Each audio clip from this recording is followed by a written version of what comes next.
The unconscious Leibniz wrote, "It certainly does not follow that simple substances are without any perceptions. This is not even possible. Simple substances cannot cease to exist, but it is also the case that they cannot continue to exist without some affections, which are nothing other than their perceptions. However, when there is a large number of little perceptions, with nothing distinguished from anything else, we are in a state of unconsciousness. For example, if we keep on spinning round in the same direction many times without stopping, we suffer from a dizziness which can make us faint and prevent us from distinguishing anything. Death can temporarily put animals into this state." Leibniz was the first philosopher of the unconscious. It's tragic that so many people place the focus on consciousness rather than unconsciousness. The latter is the default mode of mind. Until the unconscious has been explained, you cannot move on to the conscious. Leibniz tellingly wrote, "When you wake out of a period of unconsciousness, you become conscious of your perceptions. Consequently, you must have been perceiving before, even though you were not conscious of the fact, since, in the natural course of events, a perception can only arise from a previous perception, just as, in the natural course of events, a motion can only arise from a previous motion. Our unconscious mind is aware of everything in the universe. The task is to bring all of that information into consciousness. Then you can become God." Leibniz wrote, "From this, you can see that we would be in a perpetual state of unconsciousness if our perceptions contained nothing distinct, or, so to speak, highlighted, or spicier. And this is the state which completely bare monads are in. Consciousness is all about the spicy things, about highlighting those and ignoring the rest."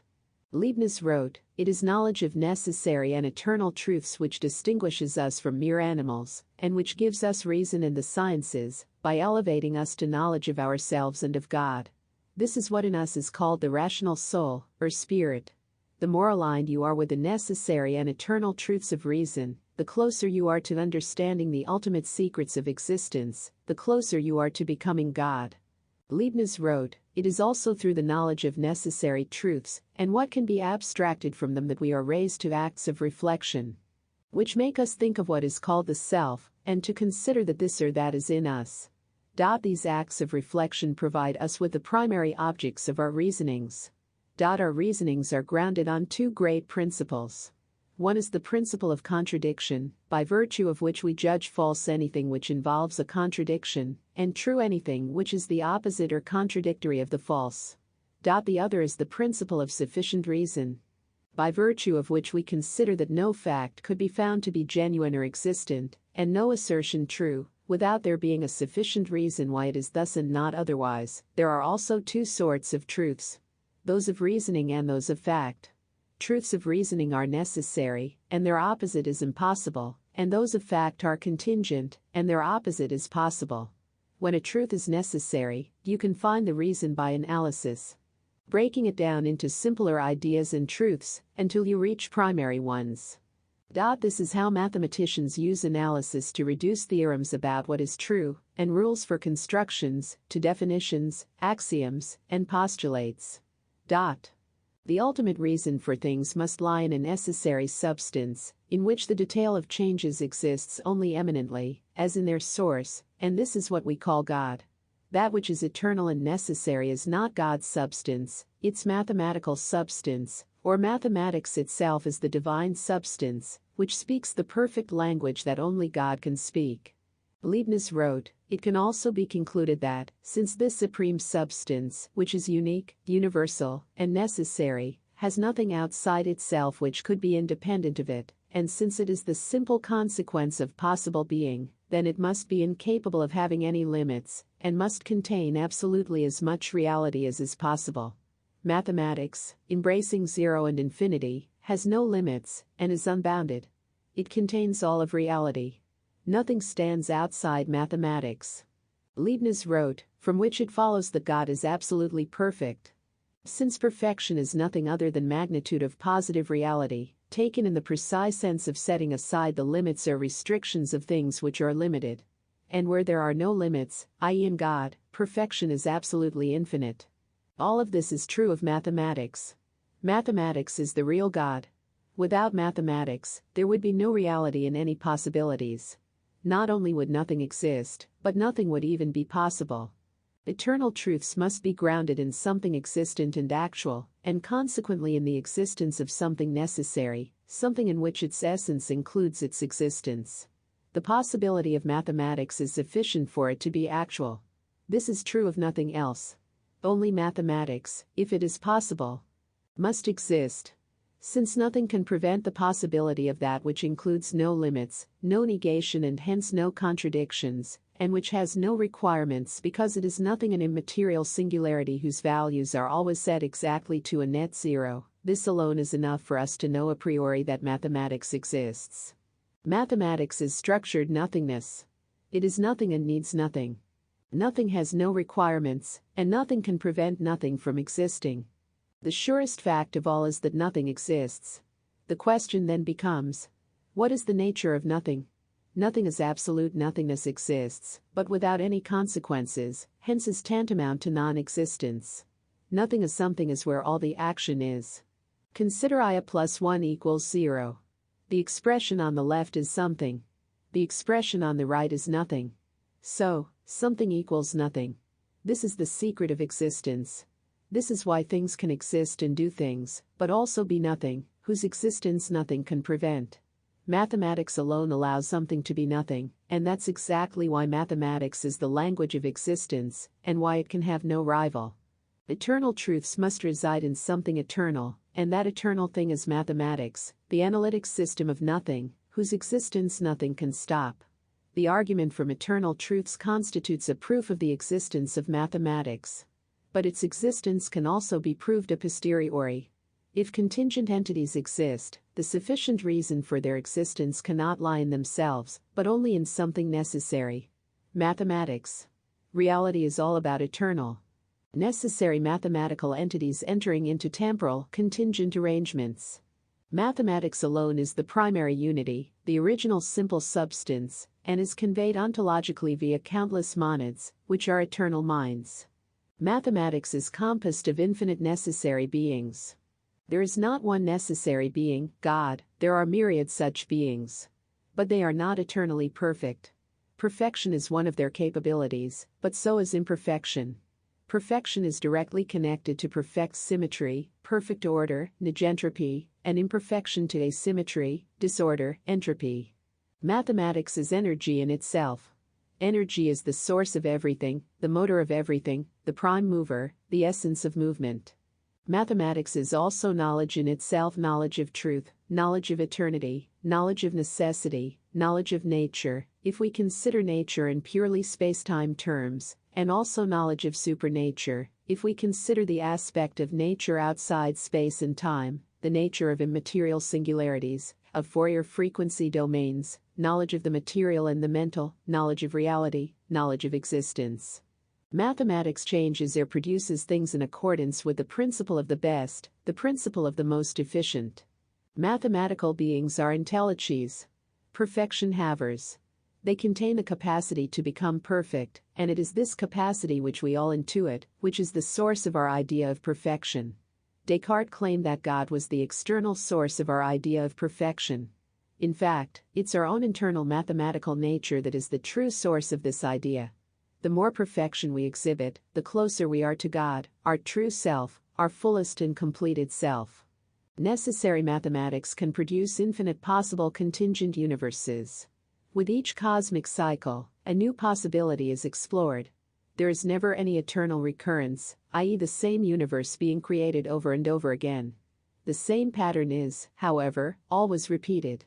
The pattern is perfection breaking of perfection return to perfection, or perfection involution, the descent of higher to lower, evolution, the ascent of lower to higher, perfection, and start again. There is only one mathematically perfect state of a universe. The one that displays absolutely perfect symmetry across all monads. Mathematics always finds its way back to perfection. The universe is like a Rubik's Cube. No matter how much you disorder the cube, mathematics will always be able to figure out the way to return to the original pristine configuration. There is nothing arbitrary about perfection. It is a mathematically unique state. All mathematical beings, monads, are autonomous and yet belong to an interconnected system. They are all related to each other and enter into relations with each other. Monads are permanent living mirrors of the universe. Everything is reflected in each one. Leibniz wrote, "The same town looked at from different angles appears completely different and is, as it were, multiplied prospectively." In the same way, it emerges that, because of the infinite number of simple substances, there seem to be as many different universes as there are substances. However, these are only different perspectives on a single universe. According to the different points of view of each monad has a unique perspective on the universe and serves as a unique mirror of the universe. Mathematical perfection is the driver of the teleological universe. The pursuit of perfection drives the universe. Perfection is the state of zero entropy, perfect order. We can specify an exact condition for God. God equals the zero entropy mathematical universe. God is the ultimate, supreme, unrivaled perfection. Perfection can be configured in only one way, but there are infinite ways to arrive at it. Just think of a cosmic Rubik's Cube. There is only one answer. But there's an enormous number of games to be played to arrive at it, or to disrupt it. All in the mind? Nothing is in the intellect that was not first in the senses. John Locke, according to the central doctrine of empiricism, thinking results from the senses, and there would be no thinking without the senses. So, thinking, by this account, is not inherent in the human mind, but is something added to the human mind via the senses. According to empiricists, the mind, without the senses, would be a blank slate forever and show no mental activity. This is of course hilarious, given that thoughts are themselves non-sensory and objectively non-empirical. You cannot see, hear, touch, smell or taste a thought, and you cannot perform experiments on thoughts in Large Hadron Colliders. In fact, sensory information is nothing other than the thoughts of the collective mind, i.e. the senses are not reflecting external matter, but external mind, all the minds outside our own. Via our sense organs, our individual minds interface with the collective thoughts of the universe, the cosmic mind, and convert them into perceptions in our minds, which we ponder, and which provoke feelings in us. According to Locke, if we never interacted with the external world, we would never think. That's nonsense. We would think our own thoughts, generated by our own intellect and own unconscious. We do not interact with the external, sensory world in our dreams, yet mental activity goes on regardless. Leibniz said, "Nothing is in the intellect that was not first in the senses, except the intellect itself." This is key to everything. What is the intellect itself? It's the monad, full of its sinusoidal thoughts, engaged in Fourier mathematics. All that exists are thoughts and minds, and sensory matter is just collective thought in the collective mind. One monad on its own. What does it do? It is a pure intellect, and a pure intellect does nothing but think. It is impossible for it not to think. Thinking is its essence. Thinking does not require sensory input. Sensory information is just one type of input. Without sensory input, a mind can switch to intuitive input. Without external input, a mind can switch to internal input. Without an outer world to observe, a mind can observe its own inner dream worlds. As we all know from our own dreams, a mind can sense its dream world without any need for physical sense organs, proving definitively that the senses are anything other than essential. In your dreams, you can see without having your eyes open. Would any scientist like to explain that? The Euler mind. How can you even begin to discuss mind without a definition of a mind? We are the only ones who have ever defined a mind. It's a monad, it's made of a complete set of sinusoids, and the equation that defines it is Euler's formula. How can you even begin to discuss thinking without a definition of what a thought is? We are the only ones who have ever defined a thought. A basis thought is a sinusoid, and a compound thought is created by adding sinusoids together, via the mathematics of waves. Thinking is a wave phenomenon. So is the mind. We alone have opened the door to understanding the mind and thinking. Science has no definition whatsoever of a mind, and doesn't even accept its real existence. Science has no definition of a thought. Science has no definition of free will, yet nevertheless feels qualified to freely deny its existence. Science doesn't have a clue. Science currently has no way forward regarding mind and thinking, and it never will while it sticks to materialism and rejects the ontology of mathematics. One day, science will be entirely based on minds, monads, and thoughts, sinusoids, which are the contents of minds. Nothing else exists. The cosmic mind is the collection of all monads, and the cosmos is a collective thought of the collective mind, and is made from thoughts, sinusoids, supplied by all of the monads in the collective mind. That's it. That's the so-called material world, but it has nothing to do with matter. It's all mind. Thinking about thought, there has never been a bigger challenge to humanity than to explain what its own thoughts are made of, to define what its own thoughts are, and to define what laws control them. We alone have risen to the challenge. We have done what no one else has done. We have made the most important breakthrough of all. How can a mind understand reality unless it can understand its own thoughts, the thoughts by which it contemplates reality? And how can it understand reality with its thoughts unless its thoughts are in fact reality?